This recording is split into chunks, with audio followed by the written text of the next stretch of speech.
At my own wedding, I watched my wife's family tear my mother apart with a single sentence right there in front of 204 people. That's not a mother. That's a mistaken address. They laughed. My fiancé laughed. And for the first time in my life, I didn't. I stood up, pushed my chair back, and ended the wedding before the cake was even cut. People gasped, cameras froze, someone dropped a glass. But that wasn't the shocking part.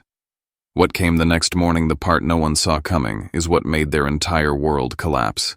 And all because they thought they could humiliate the one person I'd die protecting. My name is Merrick Hale, and this is the story I've been afraid to tell. But before I share it with you, I'd love to know you're here with me. Drop a simple hi in the comments so I know you're listening, or tell me where you're watching from. I love seeing how far my story can reach. Thank you. And now, let me tell you everything. And if my story touches you in any way, please consider subscribing. It means more than you think to someone who's finally learning to speak up.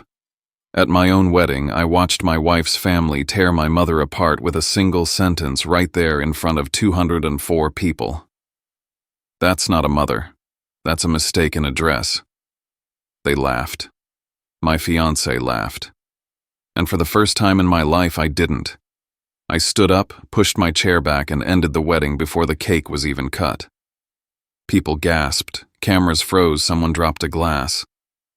But that wasn't the shocking part. What came the next morning, the part no one saw coming, is what made their entire world collapse. And all because they thought they could humiliate the one person I'd die protecting. North Crest Estate looked like money had tried to build a fairy tale and overshot. High ceilings, white columns, double staircase curling up either side of the foyer like something out of an old movie. The chandeliers poured out warm gold light that somehow made the room feel colder, not cozier. Out back, the garden was staged for photographs more than people, white gazebo roses that matched the napkins, a string quartet tucked under a tent playing songs no one was really listening to. A documentary crew floated through all of it, cameras on gimbals catching every toast, every fake laugh, every air kiss. The Aldridges didn't just want a wedding. They wanted an artifact, something future grandkids could watch and say, look how perfect we were. I sat at the head table in a tux that fit like armor and drank water from a crystal glass like it might be the only thing keeping me from drowning. I don't drink at events like that. I need my head clear. It already felt less like my wedding and more like I'd been cast to play the role of groom in their family documentary. I kept glancing at my mom, Linda, sitting on my right. She'd altered her dress herself the night before, taking in the waist, shortening the hem, smoothing every line until it looked like it had always been meant for her. The color was soft and neutral, the kind of shade that doesn't demand attention and still somehow glows. Her hair, of course, was perfect. Low bun, soft curls framing her face. Nothing flashy, just skill. That's the cruel part. The one thing this room full of people actually respected, technical beauty, was the one thing they'd never give her full credit for. Her hands rested on the tablecloth, fingers laced.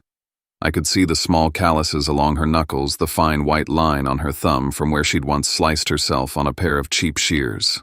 Scars nobody in this room would ever notice, let alone understand. I picked up the thick wedding booklet and started flipping. The Aldridge section came first, obviously. Gregory Aldridge, chair of Aldridge Development Group, member of this and that city board, patron of half the arts organizations in Charlotte. Victoria Aldridge, philanthropist, keynote speaker, founder of some initiative with a polished acronym. There were black and white portraits of long-dead men in suits on the walls around us, labeled founders of the Aldridge legacy, like they were gods carved into marble. Then came my page. Merrick Hale, self-made founder of City Pulse Labs, born in a working-class zip code, proof that talent can come from anywhere. It read like a pitch deck. Not wrong, but not right either. Then at the bottom, the part that mattered most to me and least to them, Linda, local hairstylist, community spirit. No last name. No mention of 30 years paying rent on time, of 3 jobs, of never once missing a parent-teacher conference, no matter how tired she was. Just local hairstylist, community spirit, as if her entire life could be folded into a tagline for a neighborhood flyer. It clicked then, sharper than it had before. They wanted my story just gritty enough to make them look generous, but not specific enough that my mother became a person with a history. Just an accessory, a texture. Behind us, someone at the next table whispered, "I heard his mom never even got licensed, just learned on her own. Wild, right?" Another voice chimed in, amused. "Our gardener plays piano by ear, too." Some people are just like that. The string quartet kept playing, but the only thing I really heard was the word gardener pressed up against my mother. She kept eating small bites of her salad, smiling, that thin, practiced smile I knew too well, the one that said, "It's fine, honey. We'll get through this too." Gregory stood up to give his speech, and the room settled instantly. He had the kind of presence that made people sit straighter, not because they respected him, but because they understood he controlled things that could hurt them later. He raised his glass and said, "Tonight is not only about two young people coming together. It's about a story of success being written in real time."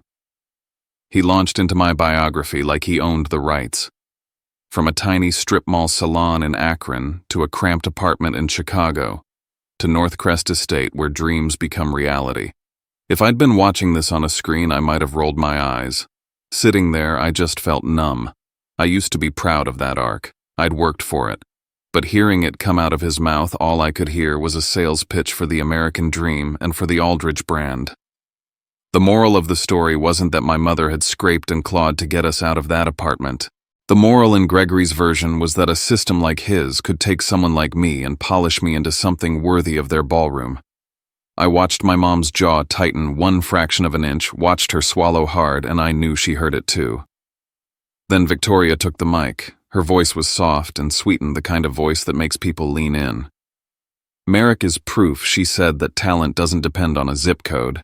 Some people are born in the right neighborhood, some aren't. But with grit, with perseverance, you can rise." She paused, smiling in my direction, then let her gaze drift to my mother.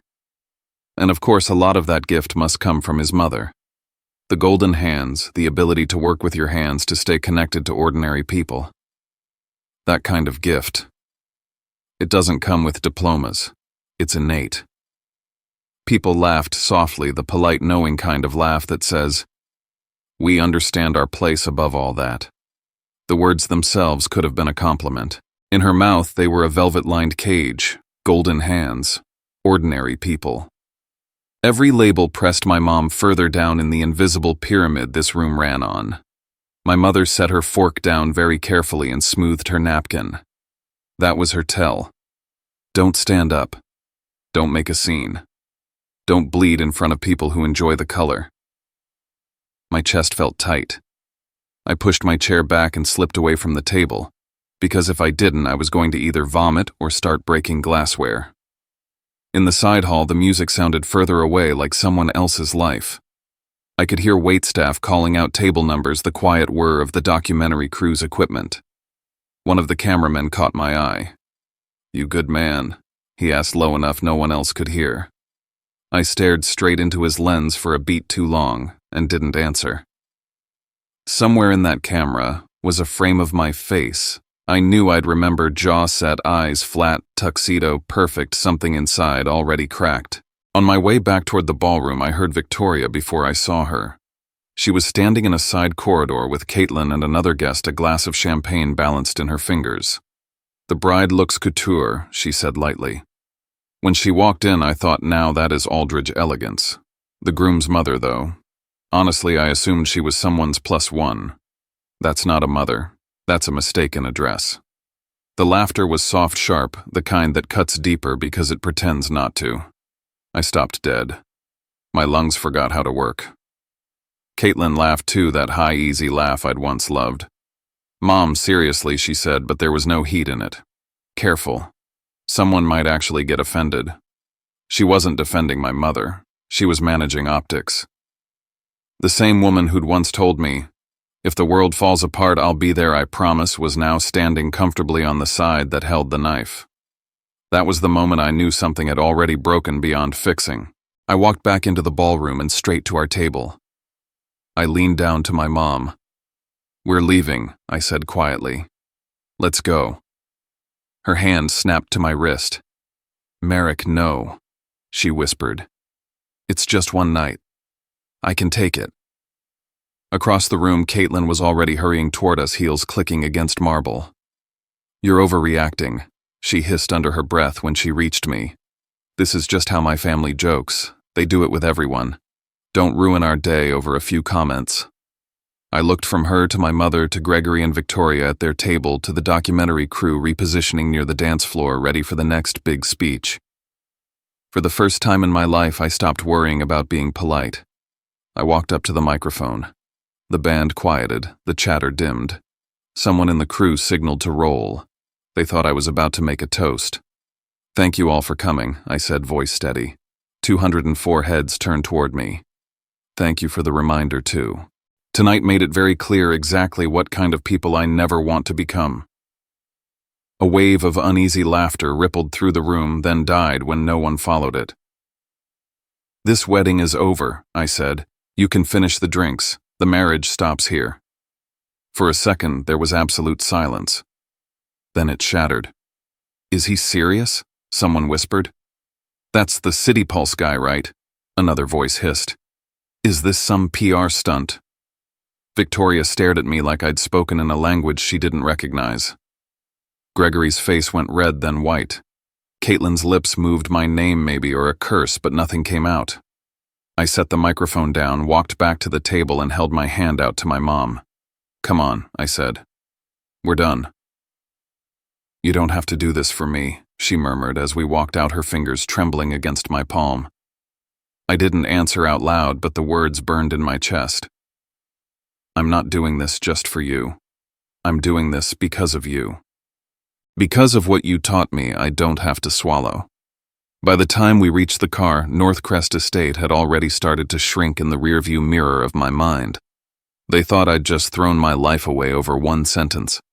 They had no idea that tomorrow morning when I walked into Aldridge Tower, the real story would start.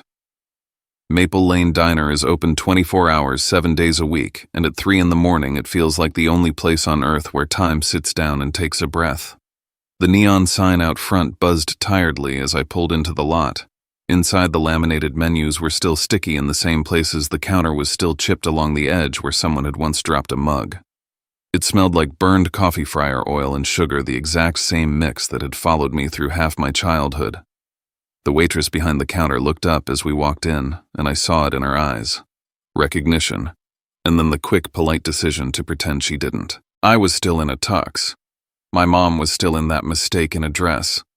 We took the booth against the wall. We always took the one with the rip in the vinyl, patched with duct tape. I ordered black coffee. She ordered hot tea with lemon. Sitting there under buzzing fluorescent lights after walking out of Northcrest Estate felt like being slingshotted back 15 years to another night when everything felt too big and too uncertain. I stared at the napkin dispenser, and suddenly I was 16 again in a cramped 2-bedroom unit above a dying strip mall in Akron, Ohio.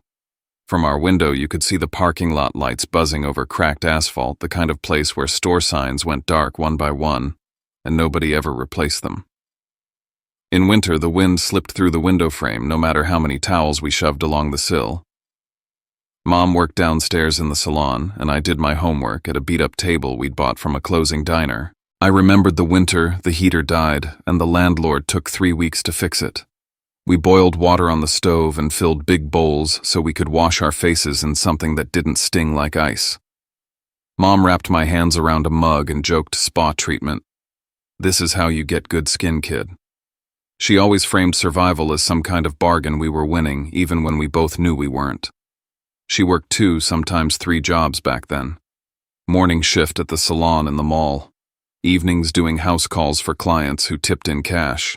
The odd wedding gig in some B-list banquet hall where the carpet was always patterned and the DJ always too loud.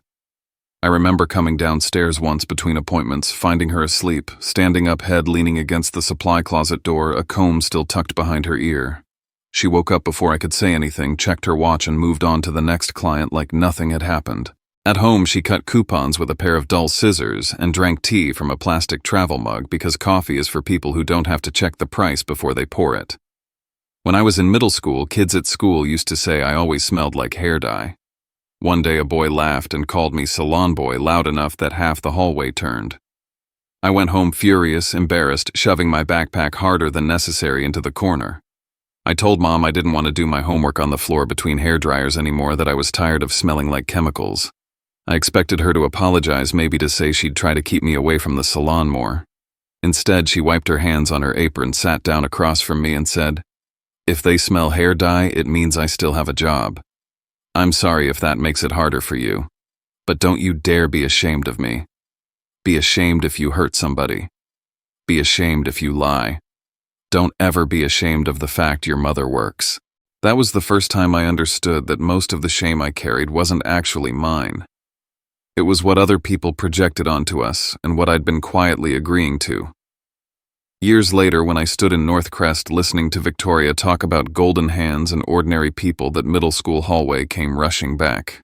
In high school, there was this field trip. Our class walked through a redeveloped part of town that used to be vacant lots. There were benches placed at strange angles, too far from any tree, too close to the street. One girl raised her hand and asked the city guide, "Why are the benches crooked?" "There's no shade." The guide shrugged. "That's just the design." I couldn't help it. I blurted out, "Because whoever drew this cared more about checking a box than whether anyone would ever sit here." The teacher looked at me longer than usual and asked, "You ever thought about architecture, Merrick?" That was the line right there between just getting by and imagining I could change something. Later, when City Pulse Labs was just sketches and late-night code, I kept thinking about those crooked benches and sun-bleached lots and wondering how many decisions like that got made by people who never walked the streets they redesigned. And before any of that, there was this diner. Mom and I ended up at Maple Lane one night after the salon had a terrible week. The landlord had raised the rent on the mall, foot traffic was down, and the owner had cut her hours. We had just enough cash for one slice of pie and one small coffee. The waitress split the slice without us asking. Mom pushed the bigger half toward me anyway. "Tomorrow, when you're writing that essay," she said, "remember there's something sweet waiting for you if you keep going." I was 16, tired and pretending not to notice that she hadn't ordered anything for herself. Sitting in that same booth now, tux tie loosened my mother's makeup, slightly smudged at the corners of her eyes. I realized this diner wasn't just a place we ate when we were broke. It was our origin point. The coordinates everything else could be measured from. I wrapped my hands around the coffee mug and another memory slid in on top of the rest one I'd filed away for years. I was about 16 when the strip mall changed hands. New ownership, new signs. The old faded logo on the pylon came down and a sleek new one went up, stylized A in deep navy, a name I didn't pay attention to at the time. Lease renewals came with higher rent. The salon owner cut Mom's hours. We spent a month thinking we were going to have to move in with some cousin 2 towns over. That stylized A didn't mean anything to me then. Later, when I walked into Aldridge Tower for the first time and saw that same letter gleaming behind the reception desk, it hit me like a delayed punch. People like Gregory made decisions from conference rooms that shook our apartment without ever knowing our names. Mom sipped her tea across from me now, her dress still immaculate despite the hours and the humiliation. She looked smaller in the harsh diner light than she had under the chandeliers, but also somehow more real. "You know," she said softly, "you could still call it a mistake. Say you got carried away. People forgive a young man who panics on his wedding day, especially when he's successful. You don't have to set your whole future on fire because of me." I shook my head. "I didn't set my future on fire," I said. I walked out of a life where I couldn't stand the person I'd be if I stayed. I didn't tell her about the other plan yet, about the months of quiet moves I'd been making in the background. My phone buzzed on the table. An email notification lit up the screen. From Lawrence Drayden. Subject: all documents executed, ready for board presentation tomorrow. I opened it with my thumb. The words were clean and simple, every transfer completed, every signature notarized. The shell companies I'd set up over the past months now held a controlling stake in Aldridge Development Group. I looked up at my mother, at the tired woman who'd been called a mistake in a dress in front of 204 people, and I thought tomorrow in Aldridge Tower she won't have to lower her head for anyone, whether they like it or not. Chicago was the first place that ever felt like more than survival. My entire studio could have fit inside the foyer at North Crest Estate. The mattress almost touched the radiator, the L train rattled the window every 20 minutes, and the pipes clanged like ghosts fighting in the walls. But for the first time in my life, I looked around and thought I chose this. I was 24, splitting rent with a friend from college, eating dollar slices and instant noodles, and building City Pulse labs on a second floor in Fulton Market that still smelled like whatever had been stored there before us. We took over half a converted warehouse, exposed brick concrete floors, desks made from reclaimed doors balanced on metal sawhorses. In the winter, we worked in hoodies and fingerless gloves with space heaters pushed under our chairs.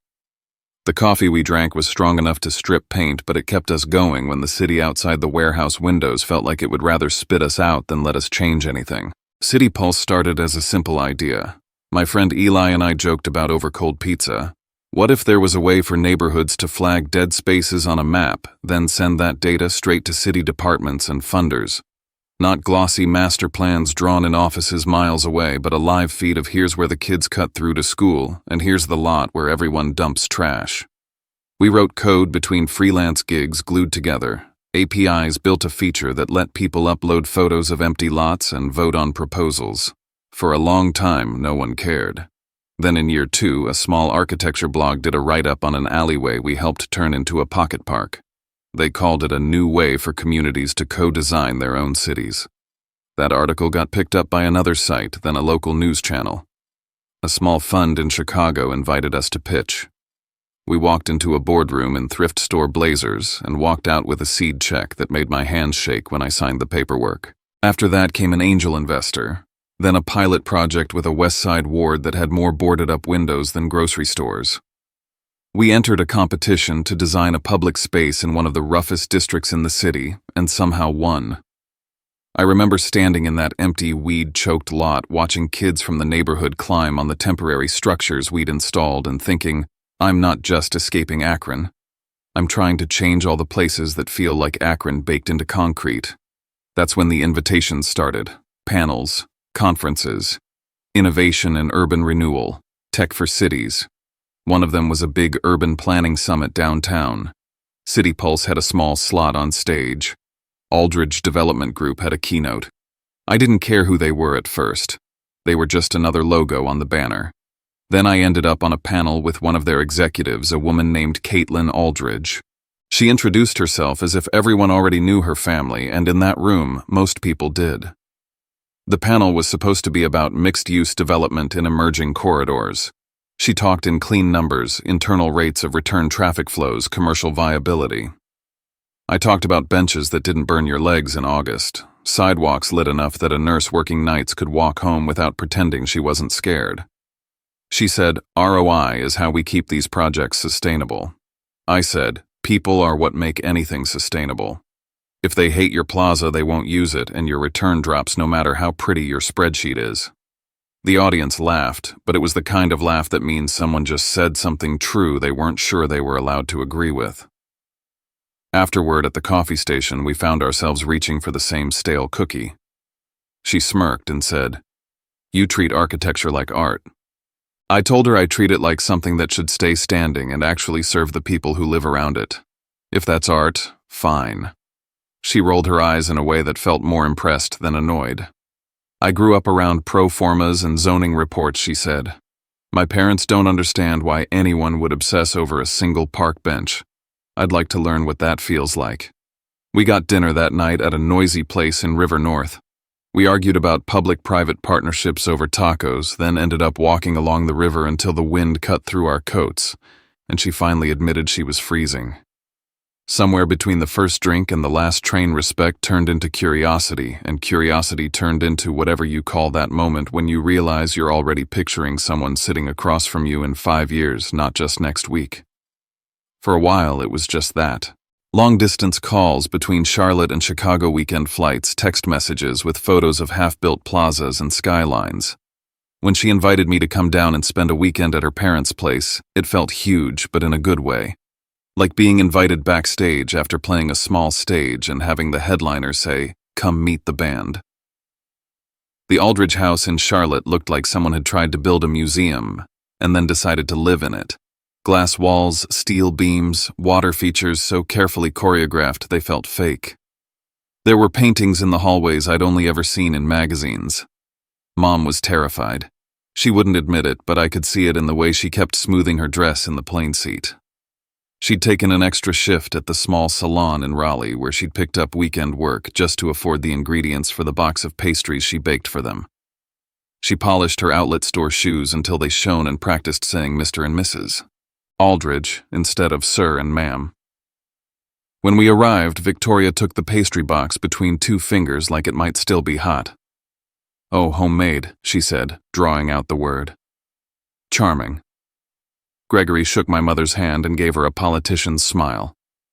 "Thank you for raising such a remarkable son," he said, "especially with your workload." It sounded like a compliment until you heard the implication that it was surprising someone like her had produced someone like me. Mom smiled the same thin line she'd worn under the chandeliers at North Crest, and her fingers tightened around the handle of her purse. Like if she let go, she'd float right off the marble floor. At dinner in their glass-walled dining room, Gregory asked about City Pulse, but his questions weren't about the tech or the neighborhoods. "Your background is very compelling," he said. "People connect with that. A kid from a strip mall salon, now a tech founder building parks. There's real narrative value there. We could highlight that when we go in front of city councils." Victoria nodded along. "So maybe we frame you as the kid from the strip mall salon in our materials," she said. "It shows how far the right ecosystem can help someone rise." Caitlin tried to steer it back toward design, asked me about a plaza concept we'd built on the south side. But every time I answered, Gregory dragged it back to my origin story. I felt less like a potential partner and more like a mascot they were deciding how to pose. After dessert, Caitlin pulled me into her father's study to show me a slide deck on his computer. "This is the Lincoln District proposal," she said. "We're pitching it to the city next quarter. I think you'll like some of it." I scrolled through and my stomach dropped. Half the concepts looked almost identical to a speculative study City Pulse had done for a different city, one I'd shared with her months earlier over a bottle of wine and a laptop just to show her what I was dreaming about. Street trees in the same staggered pattern. Seating nooks carved into existing building setbacks. I flipped to a later slide and froze. There it was, my circulation diagram, the one I'd sketched in a notebook on a train one night. Same colors, same arrows. Only the City Pulse logo in the corner had been replaced with a bland line community design partner. "Where's our name?" I asked, my voice flatter than I meant it to be. Caitlin shifted her weight. "My dad thinks your app isn't mature enough to put front and center yet," she said. "He doesn't want to confuse the narrative, but you're the inspiration." I've told him that. "Really?" I heard what she said. Inspiration, not collaborator, not owner. I told myself to let it go, that this was a foot in the door, that things would catch up later. That night back in Chicago, long before the wedding, I woke up to the sound of Caitlin's voice in the kitchen of my tiny apartment.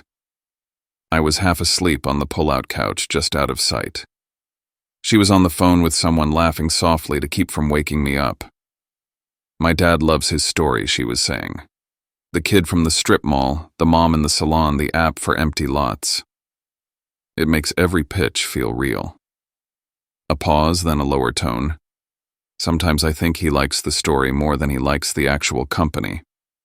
The words landed like a weight on my chest. I lay there with my eyes closed, breathing as quietly as I could while she finished the call and came back to bed. I didn't say anything. But something had shifted. From that point on, every time Gregory called me our self-made founder, I heard subtext our. Ours to use, ours to showcase when convenient. Mine apparently only as long as I didn't make trouble. I started asking questions after that.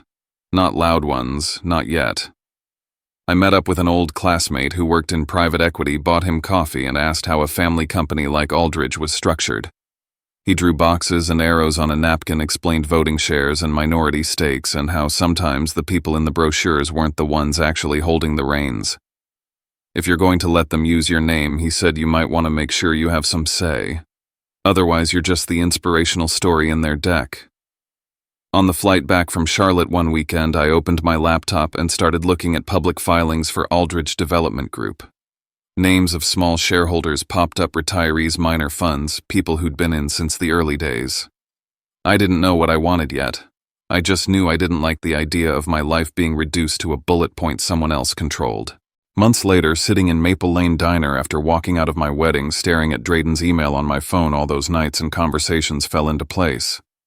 The cheap coffee, the Fulton Market warehouse, the glazed look in Gregory's eyes when he talked about narrative value, the slide where my logo had vanished, the late-night phone call where Caitlin admitted her father loved the backstory. I hadn't set out to destroy their house of glass. I had only ever meant to buy back my part in the story. Whether the rest of it shattered when I pulled on that thread was never really up to me. A month before the wedding, before the flowers and the string quartet and the sentence that snapped something in me, I flew down to Charlotte for what Gregory called a historic day for Aldridge. That was his language, not mine. My language for it now would be simpler the day I stopped pretending I was part of the family and realized I was part of the inventory. Aldridge Tower stood in the middle of Uptown like a glass spine, reflective panels catching the skyline, the lobby all polished stone and controlled temperature. I checked in with security, took the elevator up and stepped into a conference floor where everything smelled faintly of new carpet and overbrewed coffee. I'd been there enough times by then that the receptionist greeted me by name, but there was still a subtle difference between how staff looked at me and how they looked at Gregory or Caitlin. With them, there was a tilt toward deference. With me, it was curiosity, like they weren't sure yet whether I was going to be a permanent fixture or a limited-time exhibit. The boardroom had floor-to-ceiling glass walls overlooking the city, the kind of panoramic view companies like to use as a metaphor for transparency. I'd already learned that seeing everything didn't mean you understood what was going on. The agenda for the day was printed at each seat. Lincoln District Green Corridor presentation. Strategic partnership announcements. My name wasn't listed anywhere. I was in the room as guest, not speaker. Still, when the meeting kicked off, Gregory made a point to gesture toward me. "We've been exploring ideas with some fresh players in the civic tech space," he said. "Merrick here has been an inspiration for how we talk about community Merrick design. Inspiration again. Not partner. Not co-lead." The slides went up on the wall, and there it was, the Lincoln District project. Neighborhood maps. Renderings of shaded walkways and plazas. Bullet points about data-informed activation of underused lots. The City Pulse methodology was all over it in everything except name. At one point, a line in smaller text read, "In collaboration with a grassroots innovation partner." I knew exactly who they meant, and I knew exactly who they had erased. Later in the meeting, as they moved on to budgets, I glanced at a packet that had been left half under my folder. It contained internal talking points for the city council pitch. One phrase jumped out at me. "We have worked closely with emerging platforms like City Pulse Labs, whose founder's journey from a strip mall salon upbringing to tech leader illustrates the potential impact of Aldridge-supported ecosystems." That was how they saw me, as proof their ecosystem worked, even though they'd never built anything that had actually changed the block where I grew up. When the formal presentation ended, staff shuffled papers, and I used the lull to flip through the Lincoln District contracts. 3 subcontractors were listed for implementation. I had never heard of any of them. No websites in the footer, no portfolio images in the appendix. When I asked Gregory casually about them, he said, "Longtime partners. They understand how we move." In the hallway afterward, one of the younger analysts, kid in his 20s, tie slightly loose, eyes sharp, fell into step beside me on the way to the elevators. He spoke without looking at me. "2 of those contractors don't have office addresses," he said under his breath. "Just P.O. boxes. No online presence. If you try to find their previous work, you won't." Then louder, like he'd just remembered something innocuous, he pointed at a framed photo on the wall and said, "Great shot," right as someone walked past us. My skin prickled. It wasn't just that they were using my work without giving credit. It was that they might also be using my name and my app's reputation to cover something rotten. Later that day, in the underground parking garage, I confronted Caitlin. The concrete walls amplified the echo of our footsteps. "Why wasn't I on the agenda?" I asked. "If Aldridge has been working with City Pulse, why wasn't I presenting with your team?" She blew out a breath, looked away, then said, "My dad thinks it's better if you're positioned as a story, not a technician. It plays better if you're the example we point to, not the one digging into the spreadsheets in front of council members." And the slide where my diagram used to have our logo, I said. Why is CityPulse suddenly just a nameless grassroots partner? He doesn't want to confuse the messaging, she said. He thinks your platform isn't at scale enough to withstand scrutiny yet. Once things are more established, we can make the relationship more explicit. The words sounded rehearsed. They might as well have been printed on Aldridge letterhead. So right now I'm a prop, I said. A clean arc for your deck. The kid from the salon who proves your model works. She flinched. You know it's not just that, she said. You know I care about what you do. Maybe she did. But caring about what I did and protecting the way her family packaged me were clearly two different things. A few nights later, I was back in Aldridge Tower waiting for Caitlin to finish a late meeting so we could grab dinner. The floor had mostly cleared out. Lights dimmed the city spread out below us in cold glitter. I was scrolling through emails on my laptop when the printer across the hall whirred to life, spitting out a handful of pages. 10 minutes passed and no one came to claim them. On any other day, I might have ignored it. That night, something about the quiet hum of the machine and the way the pages lay there face up pulled me in. The top sheet read, Strategic Narrative Optimization, Internal Use Only. I know I shouldn't have read it. I did anyway. The document broke down different assets in the Aldridge story, multi-generational leadership, philanthropic footprint, ties to local institutions. One bullet point lower on the page made my fingers go cold. Emerging figure Merrick Hale. Profile founder of CityPulse Labs, working class background, single mother household, ties to legacy challenged neighborhoods. Recommended usage case study in upward mobility. Ideal for humanizing large-scale proposals. Risk unpredictable in unscripted policy discussions. Strong personal convictions. Recommendation: do not place in roles requiring message discipline during regulatory negotiations.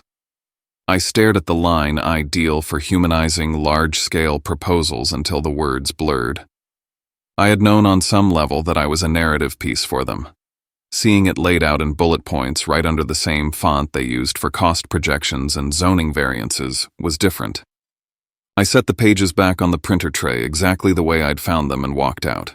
The glass walls reflected my face back at me in the dark, a man wearing a suit that fit, carrying a laptop worth more than the car my mom drove when I was a kid.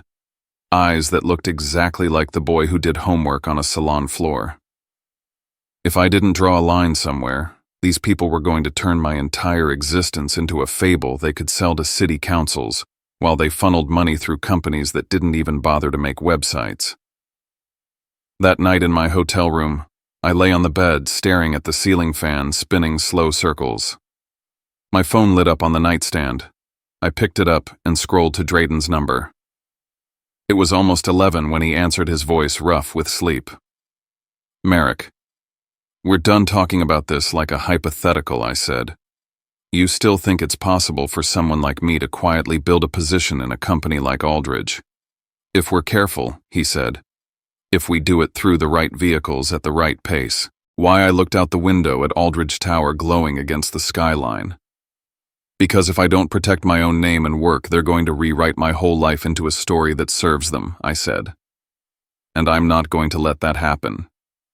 He paused, then said, Then we start this week. When I hung up, the room felt very still. The fan kept turning. Somewhere down below, cars moved along streets designed by people who would never walk them at midnight. I thought about my mother boiling water on a broken stove in Akron, about the benches in that half-finished park in Chicago, about the slide where my logo had disappeared, about the memo that labeled me as an asset with a risk factor. If I stayed quiet, they would own every version of me that counted in the world they moved in. If I spoke up, I might burn every bridge I'd just spent years building. I chose anyway. Drayden's office in Chicago was the opposite of Aldridge Tower. No glass walls, no city view, just shelves of binders, a dying ficus, and a conference table scarred with ring marks from too many cheap coffees. He listened without interrupting while I laid it all out. North Crest, the memo on the printer, Lincoln District being turned into a case study with a pulse. When I finished, he leaned back and steepled his fingers.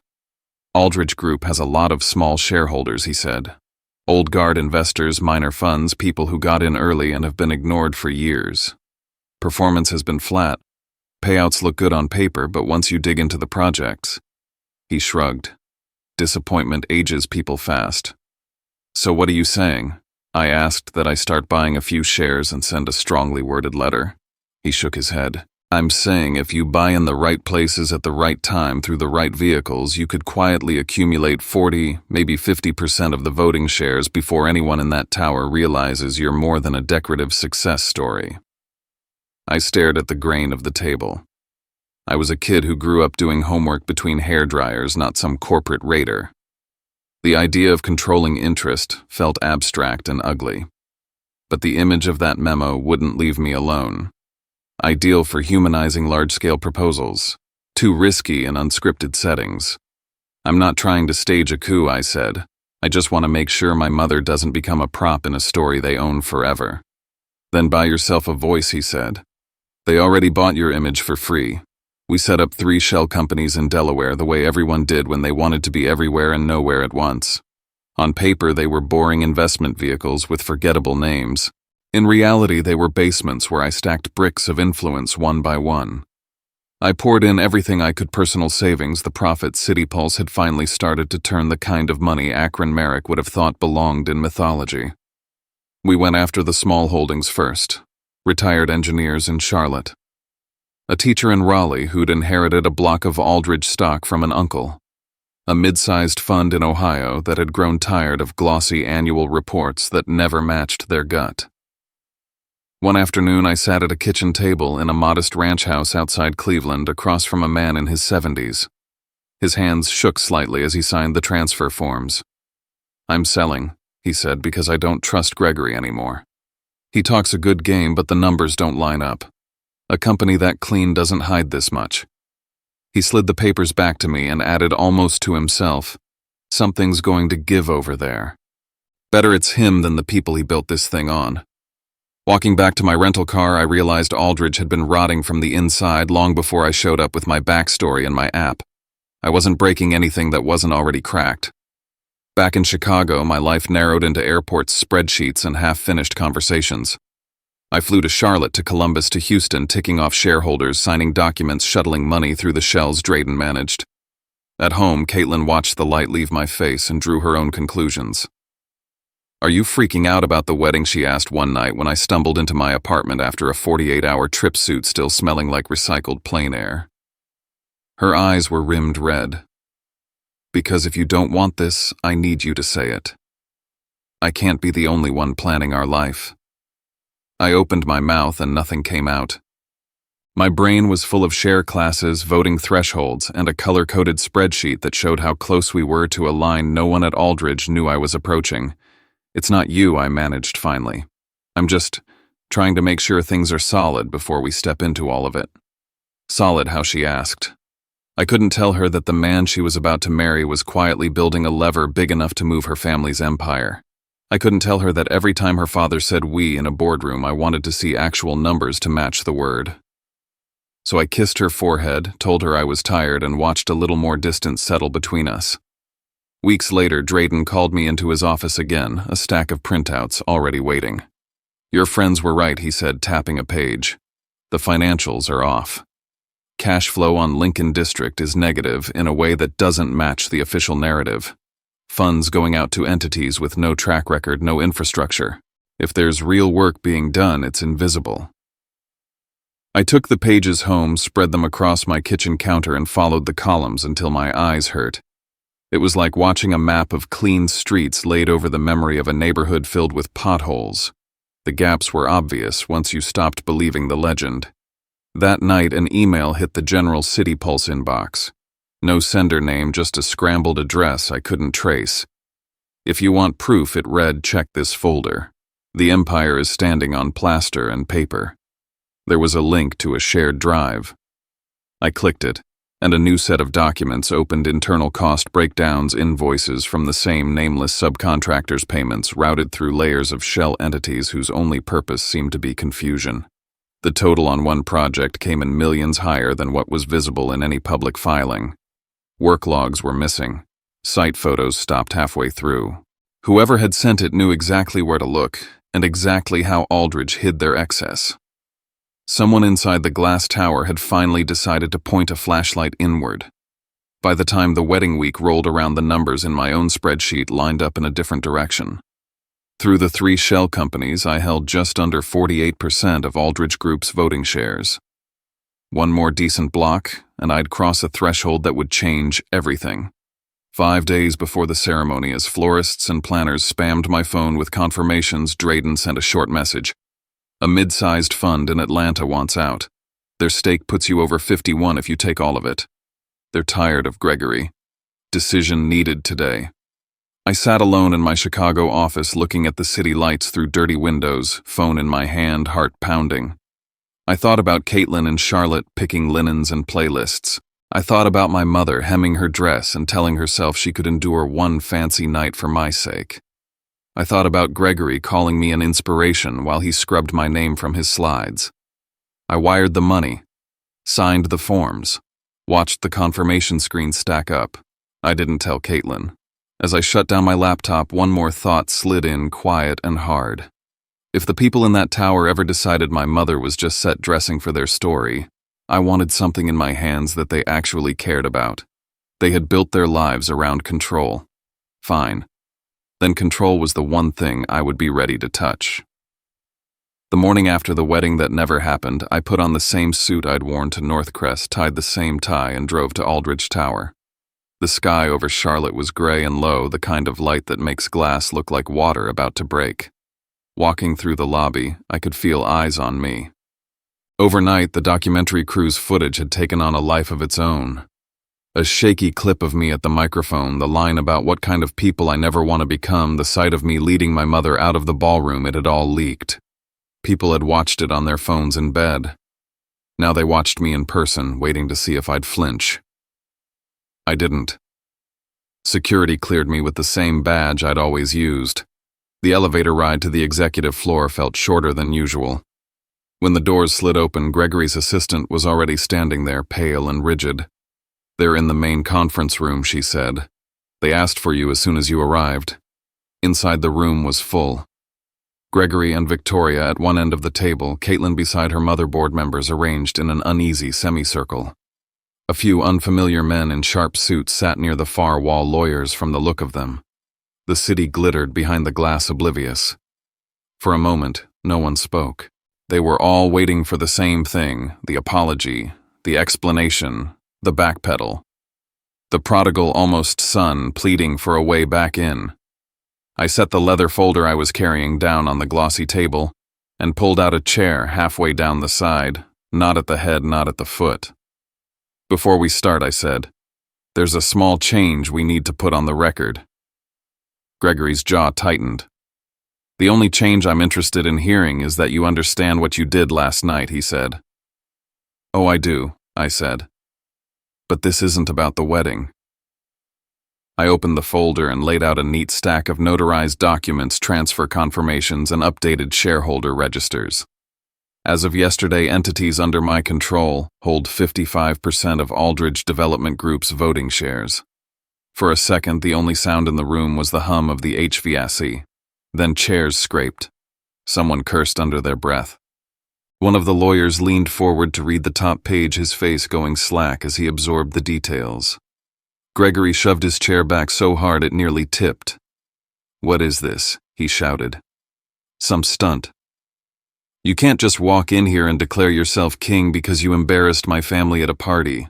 I'm not declaring anything," I said, keeping my voice level. "I bought in. Fair market willing sellers. For months. You were busy polishing the narrative. I was reading the footnotes." Victoria's face had gone almost translucent. Caitlin had stood up without realizing it, one hand pressed to the table as if she needed it to stay upright. "You're trying to punish us," Victoria whispered. "Over a comment. Over your mother. I bought my part of the company because you were already using my name and work as decoration," I said.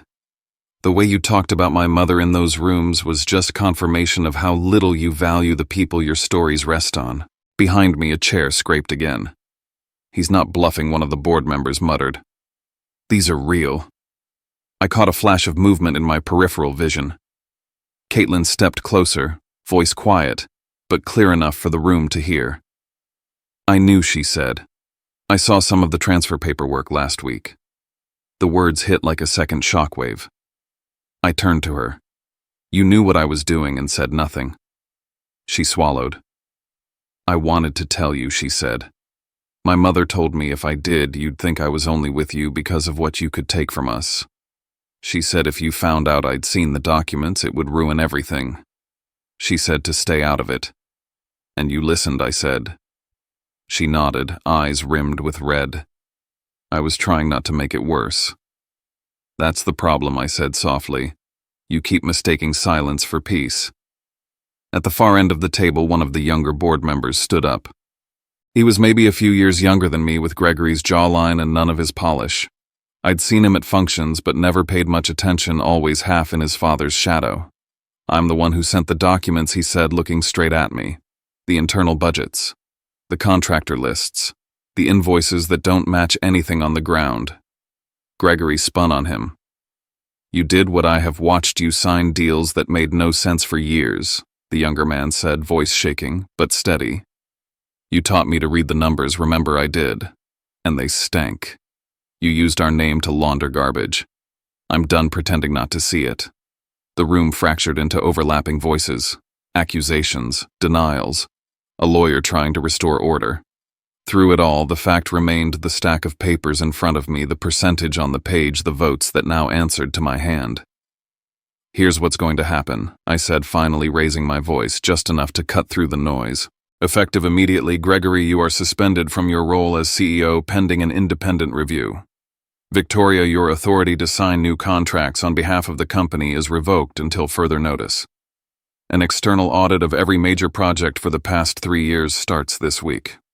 All relationships with the Lincoln District contractors flagged in these documents are frozen until they can be verified." "You don't have the right," Gregory snarled. "I have the votes," I said. "You taught me that's what matters in this room." I turned to Caitlin. "You will step away from all public-facing roles, no more speeches, no more being the face of Lincoln or any other project until we know exactly what's been promised in your name. If you want to stay, it'll be on terms that don't involve selling anyone's backstory, including mine." She blinked hard, jaw trembling, then sat down slowly. I gathered the remaining documents from the folder and pulled out one last file. "There's one more thing," I said. "Something that isn't about cash flow or contracts." I spread a series of photos across the table. Grainy telephoto shots of my mother leaving the salon in Raleigh. My mother at the grocery store reading labels. My mother sitting alone in our booth at Maple Lane Diner, hands wrapped around a mug. Attached was an invoice from a private investigations firm addressed to a holding company tied back to Victoria. "When did following my mother around with a camera become part of your event planning?" I asked. Victoria's composure cracked. "We needed background," she said weakly. "For the documentary, for the charity angle. People respond to human details." "She's not a detail," I said, each word harder than the one before it. "She's a person. You turned her into a character in a script designed to make you look generous. You trailed her through her life like she was a specimen, and then you stood in a ballroom and called her a mistake in a dress." For the first time that morning, my voice shook. I let it. "That ends now," I said. "From this point forward, this company does not use anyone's life as a prop. Not mine, not hers, not any neighborhood you build in. Every contract, every project, every so-called community partnership will be documented, audited, and open to scrutiny. If that's too much daylight for anyone in this room, there's the door. Sell your shares. You'll find a buyer." No one moved. Outside the glass, the city kept on breathing, cars crawling along streets, people crossing intersections, kids sitting in classrooms that didn't know or care who ran Aldridge Development. Inside, the air felt thinner, the shine stripped away from the table, leaving only wood and fingerprints. I gathered the photos of my mother and slid them back into the folder, then closed it. When I walked out of the conference room, a wall of cameras was already forming near the elevators. Reporters shouted my name, flinging questions about corporate upheaval and family drama. I didn't stop. Security cleared a path, and as the elevator doors slid shut, I caught one last glimpse of the tower lobby, all marble and reflection. They had dragged my mother's life into their story without her consent, confident no one would ever hold them accountable. Now they were going to learn what it felt like to have every corner of their empire lit up, whether they were ready or not. The audit report landed on my desk in a room that used to belong to Gregory. His name was still faintly visible where they'd taken the plaque off the door. Outside the window, Charlotte looked calm, cars sliding along streets, cranes frozen over future towers. Inside, my hands smelled like printer ink and coffee, and every page I turned felt heavier than paper. The independent firm had moved fast. 1 week after the boardroom showdown, they handed me a preliminary report thick enough to crack a table. Lincoln District was on the first tab, highlighted in yellow. Millions had gone out to contractors who existed only as mailboxes and bank accounts. No crews, no equipment, no sign of work beyond the staged photos Aldridge had used in their brochures. 2 other major projects showed the same pattern: exceptions to public bidding rules, signatures pushed through under urgent circumstances, money vanishing into the fog. I sat in that borrowed office until my eyes burned, reading line after line of polite accounting language that translated to something simple. They'd been draining the city and covering it with landscaping and speeches. Every instinct in me wanted to slam the folder shut and walk into Gregory's house with the report in my hand. Instead, I did what the role required. I signed off on sending the findings to the City Council Oversight Committee. I authorized an internal notice freezing questionable contracts. I put my name under decisions I knew would put a target on my back. The leak came faster than I expected. A regional architecture blog somehow got a summary of the report and ran a story about irregularities in Aldridge's flagship projects. Local Charlotte papers picked it up, adding their own spice. They mentioned the canceled wedding at North Crest like it was a side plot in some prestige drama. By Monday, the national outlets arrived. CNBC ran a segment with a split-screen Aldridge Tower on one side, a still from the leaked wedding video on the other. Bloomberg pushed a headline about family real estate empire shaken by would-be son-in-law turned majority shareholder. People texted me links like they were sending congratulations. I didn't feel proud. I felt like I'd ripped off a bandage that had been covering the same wound for years and now had to look at what was underneath. Then the full wedding footage hit the internet. Someone from the documentary crew, maybe fed up, maybe just greedy, sold a cut of the night to a gossip site. There was Victoria in high-definition champagne glass lit just right saying, "That's not a mother. That's a mistake in a dress." There was Caitlin laughing, saying "careful" without ever actually stopping anything. There was me walking to the microphone, shoulders tight, tie straight, ending the wedding in 3 sentences. Comments exploded. Some people called me a traitor who had used intimate access to stage a takeover. Others said I did what any decent son should have done the second his mother was turned into a punchline. Think pieces sprouted overnight about class optics and what happens when the people under the spotlight decide to turn it around. I read enough of the comments to understand something simple. Once you drag truth out into the open, you don't get to manage how people arrange it in their heads. A week later, a fund that had once courted Aldridge asked to meet me in Chicago. We sat in a glass box overlooking the river, the kind of conference room I'd spent years being impressed by. The man across from me wore a watch that cost more than the first City Pulse pilot. He slid a neat folder across the table. "We think Aldridge is salvageable," he said. "With the right stewardship. With you." The folder outlined a rescue, fresh capital debt, restructured a new logo and slogan about renewal. Buried in the language was the real offer. The audit results could be contextualized. The worst of the findings could be handled internally. In exchange, we would keep the story tidy. No criminal referrals, no public hearings, no more messy headlines about mothers and mistakes in dresses. I'd sit at the top of a cleaned-up company and everyone else would go back to making money. For a minute I saw it. City Pulse plugged into a well-funded machine. Parks and plazas paid for with money that didn't have to come from scraping grants together. No more ramen, no more duct-taped space heaters. Then I saw my mother on that screen again, frozen mid-step in a borrowed dress, and the photos of her taken from across parking lots by people who thought they owned her narrative. I saw the memo that called me a storytelling asset, and the benches in Chicago that still had no shade. If I soften this, I said, closing the folder, all I've done is swap Gregory's name for mine on the door. The same people get ground up just under new branding. "You're being emotional," he said. I'm being clear, I replied. If they did the work, they can prove it. If they didn't, the city deserves to know. You want a safe bet, invest somewhere else. Later that week, Caitlin showed up at the City Pulse office without warning. The afternoon light came in low through the big warehouse windows, catching dust motes and the edge of the L train as it screeched past. My team went silent when she walked through, recognizing her face from headlines. She looked smaller somehow. No perfect blowout, no curated outfit, just jeans, a sweater, and the kind of exhaustion that sits behind your eyes. I didn't know, she said as soon as I closed the door to the small conference room. Not all of it. I saw adjusted numbers, sure, but I thought it was the usual games. I didn't know about ghost contractors or your mother being followed. You knew enough to know it was wrong, I said. You grew up in those rooms. You know what real costs look like. She flinched. I was scared, she said. I tried to back out of the wedding once, months ago. I told my mother I couldn't do it, that I didn't want to drag you into all of this.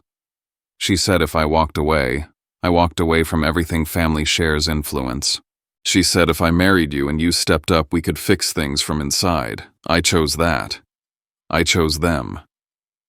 I leaned against the table, feeling the old wood under my palms. You didn't just choose them at Northcrest, I said. You chose them when you laughed. You chose them every time you saw something crooked and called it how things work. I can understand being trapped. I grew up trapped. But when the moment came, you protected your seat at that table. Not my mother. Not the neighborhoods under your projects. Your seat. Tears slid down her face, but her voice stayed steady. I loved you, she said. I still do. I loved the version of you that stood on that panel in Chicago and argued about benches and public light, I said. I thought you wanted to build cities that felt different from the ones your parents made. But when it mattered, you protected their comfort over my mother's dignity. Over your own voice. So that's it, she whispered. I nodded. If you stay silent when people step on my mother, you'll stay silent when they step on people like her. I can't build anything on that. When she walked out past the City Pulse desks, no one clapped or whispered. They just watched the way people do when they see a door closing on a version of the future that might have been. I stood at the window and watched the train go by and reminded myself why I had ever started any of this, not to win. Not to punish, but to make sure the next kid from a strip mall salon didn't have to trade their spine for a seat. By the end of that week, the city of Charlotte made it official. Aldridge Group was off the preferred vendor list. Several of their contracts were reopened for competitive bidding. Oversight committees announced hearings. The headlines moved on the way they always do. Inside, I didn't feel victorious. I just felt for once like my silence wasn't part of the harm. The formal notice from the city arrived in my inbox on a Tuesday morning. No dramatic language, no moral judgment, just bullet points and letterhead. Aldridge Group removed from pre-approved vendor roster. Certain contracts to be rebid under open procedures. Referral of audit findings to appropriate authorities. News outlets did their recaps. Gregory resigned for personal reasons. Victoria quietly stepped down from every board she sat on. A few senior executives took sudden sabbaticals in countries with no extradition treaties. Commentators called it a reckoning. To me, it felt more like a cold, necessary reset. The people I kept thinking about were the junior analysts, the site supervisors, the assistants at reception, people who had done nothing worse than stay employed in a system they didn't design. Once the emergency measures were in place, I did something a lot of people called stupid. I stepped back. We created an interim governance structure for Aldridge technocrats, community representatives, a liaison from the city. I kept majority control on paper to prevent another quiet hijacking, but I refused the CEO title. I didn't want to spend the rest of my life deciding which tower got clad in which imported stone. Instead, I went back to Chicago, to City Pulse, to the neighborhoods that had trusted us before anyone at Aldridge knew my name. And I started building something that felt like the opposite of what I'd just burned through. We called it the L Foundation. On the paperwork, it was just a letter. On the inside, everyone close to me knew it stood for Linda. Mom hated the idea of her name on anything, so I compromised. An initial, not a full monument. The mission was simple scholarships, microgrants, and mentorship for kids from neighborhoods like the one I grew up in, places where the only thing bigger than the potholes was the list of things people said you'd never do. We launched the foundation in Chicago, not Charlotte, in a community center built on what had once been a trash-strewn lot City Pulse helped convert. The basketball lines on the floor were still bright. Outside, the mural kids from the neighborhood had painted wrapped around the building in blues and oranges. The crowd was small. A couple of local officials, some reporters, a handful of high school students who looked like they'd rather be anywhere else but had shown up because a counselor promised pizza afterward. Mom sat in the second row wearing a dress she'd bought on sale and altered in the kitchen the night before, hands folded tight in her lap. When it was my turn to speak, I didn't talk about Aldridge or audits. I talked about a boy doing homework on salon tiles, about coupons cut at midnight, about a woman who carried groceries up 3 flights of stairs and still found the breath to ask how your day went. I said I didn't grow up with a family fund or land deeds. I grew up with a blow dryer that overheated every 6 months and a mother who refused to let me see hard work as something to hide. Then the MC did the one thing I'd begged them not to and asked Mrs. Hale to come up for a moment. Mom shook her head at first, but the room clapped, and eventually she shuffled up beside me, smoothing her dress the way she always did when she wanted to look like she belonged. She took the mic with 2 hands and said, "I don't know about foundations and projects. I just know my son used to sit on the floor of my salon doing homework between haircuts. If now some other kids get to do their homework somewhere bigger and brighter than that, then every hour I stood on my feet was worth it."